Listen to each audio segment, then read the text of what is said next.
Hello കൂട്ടുകാരെ, എല്ലാവർക്കും നമസ്കാരം. നമ്മുടെ ചാറുകറി വെണ്ടയ്ക്ക തക്കാളി ചാറുകറി റെഡി ആയിട്ടുണ്ട്. അതിൻ്റെ ഇൻഗ്രീഡിയൻസ് ഒക്കെ ഞാൻ പറഞ്ഞായിരുന്നു എങ്ങനെ തയ്യാറാക്കിയെന്ന്. വെണ്ടയ്ക്കയും സവോളയും തക്കാളിയും പച്ചമുളകും കൂടെ കീറി എണ്ണയിൽ വഴറ്റിയെടുത്തു.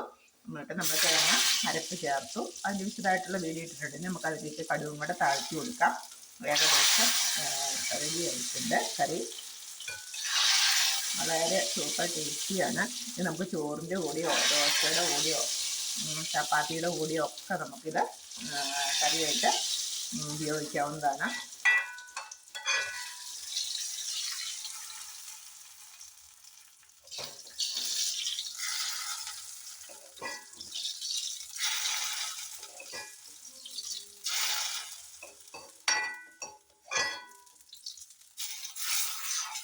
ഇതാണ് നമ്മുടെ തക്കാളി വെണ്ടയ്ക്ക ചാറുകറി. അധികം ചാറാക്കണ്ട, ഒരു കുഴമ്പ് പോലെ ഇരിക്കണം.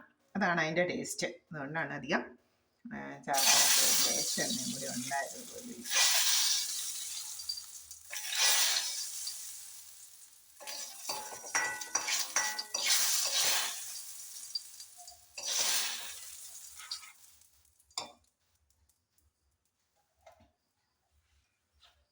ഓക്കെ, താങ്ക് യു കൂട്ടുകാരെ.